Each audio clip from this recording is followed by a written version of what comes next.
Yes guys, dahil Thursday payday ngayon, ito mamimili kami dito. Gulay. Nakaseparate siya kung ano yung mga gusto mong bilhin.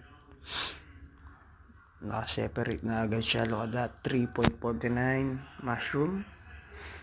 Kung i-convert mo siya sa atin, napakamahal niya. Imagine that. More than mayigit 100 pesos na. Ayun yung mga kasama ko. Pumili sila ng mga more on beef. Kaya kami kay kalupit dito guys. Yan. Napakadaming bilhin pero ang hirap mamili pag hindi mo kabisado yung mga bibilin mo.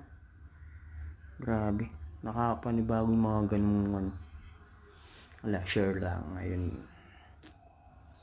Yan, kunwari, tingin-tingin, mamimili pero ang ganda ng chicks dito. Siniswerte nga naman. Ay, yung mga butter. Ang mura ng gatas dito. Promise. Tapos lagi pang may nakasil. Ayun yung mga may mga yellow tag. Yan, nakasil mga yan. Kalahati.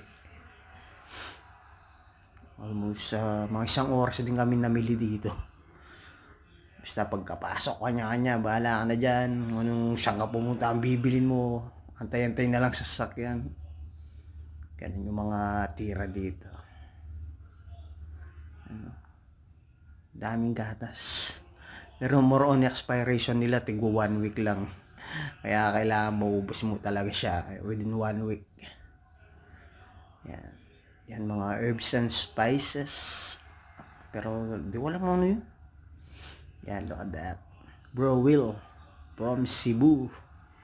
Yan, kasama ko yan. Alright.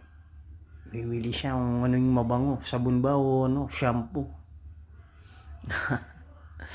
Ang dami. Dab lang yung ano mo talaga. Dab. Yan, look at that. Alright guys.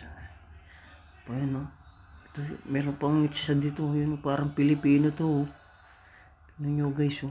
Parang Pilipino. Oh. Pero Vietnamese po yan. Vietnamese. Yan.